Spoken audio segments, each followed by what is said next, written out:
about the ruling on accepting a Christmas gift. Now, as Muslims, we know that we are not allowed at all to celebrate Christmas, New Year's, Halloween, Easter, whatever.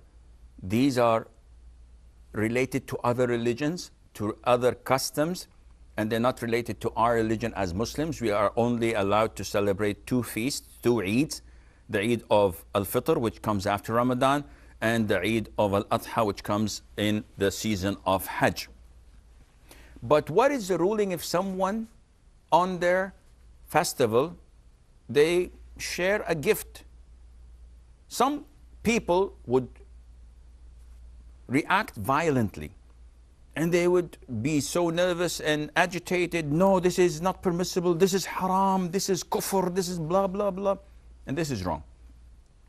The Prophet ﷺ would accept a gift. So if they give you a gift on their Christmas, or on their New Year's, or on their pagan festival, accept the gift. This is part of being kind.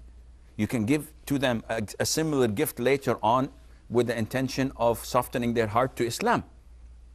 Now, I did not celebrate with them. If, for example, my birthday is on the 23rd of November, so someone sends me a 10,000 riyals check. Let's make that in pounds, it's more. And I would not reject it and say, no, this is haram, you're celebrating my birthday. It's a gift. I did not throw a party. I did not accept an invitation to a party that he threw, but rather he gave me a gift and I accepted it. So this is totally halal. There's nothing wrong in that.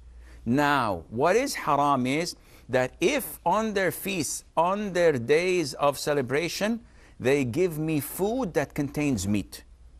Meat, we are only allowed to eat halal meat, and most likely this meat was slaughtered not for the sake of Allah Azza wa Jal, but for that festival, and hence we cannot eat it. But if they give us candies, if they give us vegetables, if they give us a pen or a car or a whatever, in this case this is permissible, inshallah. We have a